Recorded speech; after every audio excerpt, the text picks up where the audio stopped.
হাসিনা বিরোধিতা আর ফ্যাসিবাদ বাকশাল বিরোধিতা কি এক জিনিস? না, অবশ্যই না। হাসিনাকে উৎখাতে প্রস্তুত হওয়া মানেই ফ্যাসিবাদ উৎখাতে প্রতিশ্রুতিবদ্ধ হওয়া না, দুটি এক জিনিস না। আমরা সবাই জানি যে হাসিনা সরকারের হাতে সবচেয়ে বেশি নির্যাতিত হয়েছে বিএনপি এবং তাদের লাখো কর্মী সমর্থক। কিন্তু দেখেন, এই বিএনপি 2018 সালের ভোটের পরে সেই সংসদে গিয়া বৈশা হাসিনাকে বৈধতা দিল। সংসদ তো বৈধ হয়ে যায়, হাসিনার শাসনের বৈধতা পায়।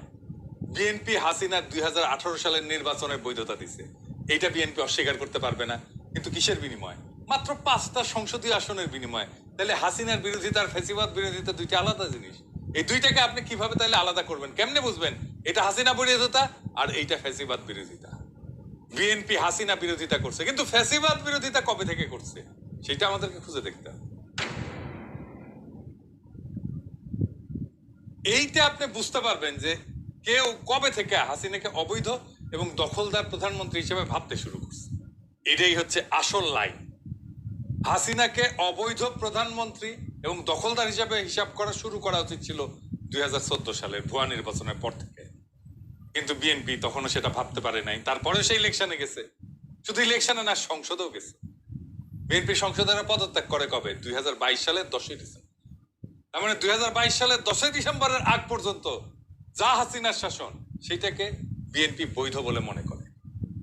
সে পদত্যাগ করুক বা না করুক, বিএনপি হাসিনার সেই সংসদকে বৈধ আর হাসিনার প্রধানমন্ত্রিত্বকে বৈধ বলে ধরে নিছে। আইনত আমাদের সেটাই বুঝতে হবে। আপনি নির্যাতিত হইলে আপনি ফ্যাসিবাদ বিরোধী হইয়া যান না। হাসিনাকে বৈধ প্রধানমন্ত্রী ধরে নিয়ে তার সমালোচনায় কোনো বিপ্লবী পনা। রুমিন ফারহানা সে সংসদে গিয়ে যতই জ্বালাময়ী বক্তব্য দিক না কেন, হাসিনাকে বৈধ প্রধানমন্ত্রী ভাইবা নিয়েই সেটা সে করছে। এর ফলে হাসিনার ফ্যাসিবাদ ঠেকা ফেলতে সুবিধা হয়েছে। এমনকি হাসিনাও চাইছে রুমিন ফারহানার জ্বালাময়ী বক্তব্য দিক। রুমিন ফারহানা হাসিনার সেই ইচ্ছাই পালন করছে।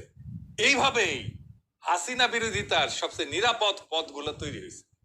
যেমন কোন বাম সংগঠনের হয়ে হাসিনার সমালোচনা করা ছিল অনেক বেশি নিরাপদ ছাত্রদল বা শিবিরের তুলনায়, তাই না? এইটা ওই বামাদের দোষ না, কিন্তু এতে যদি হাসিনা তাদেরকে কম হুমকি মনে করে তাহলে সেটা তো সত্যি, তাই না? এটাও আমাদের অস্বীকার করা উচিত না যে জানু মোহাম্মদ কোন মামলার মুখোমুখি হয়নি, কিন্তু শহীদুল আলমকে রিমান্ডে নেওয়া হয়েছে, তাকে মাইরা ফাটায় ফেলা হয়েছে, রক্ত বেড়ে দিচ্ছে। মির্জা ফখরুল তো মামলার ভারে হাঁটতেই পারতেন না। হাজার হাজার ছাত্রদল যুবদল কর্মীকে হত্যা করছে এই সরকার। ছাত্র ইউনিয়নের কয়জনকে করছে? বামপন্থীদের